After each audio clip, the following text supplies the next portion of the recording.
Year 2025 natuklasan ang imposible. Ang may download ang consciousness ng isang tao digitally. Amazing, it is actually working. This is unbelievable.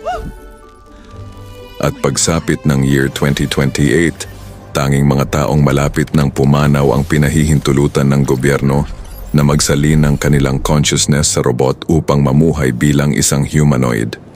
Ngunit ito ay nagkakahalaga ng 90% ng kanilang kayamanan na hindi bababa sa $1 trillion. Kaya tanging mga trilyonaryo lamang ang makakapag-avail nito. On the other hand, isang scientist na nagngangalang Vincent ang nagbabalak gumawa ng kanyang clone gamit ang teknolohiyang ito upang malaya siyang makapamuhay na walang iniisip na trabaho.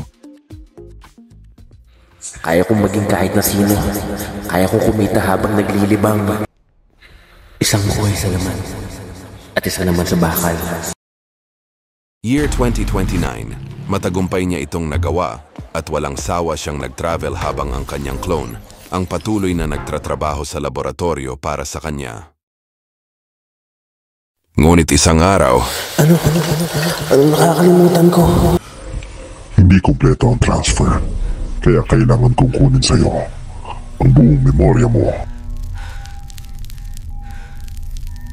Unti-unti siyang nauubos hanggang wala nang natirang pagkatao kundi katawang walang kaalaman. Wala na akong maalala.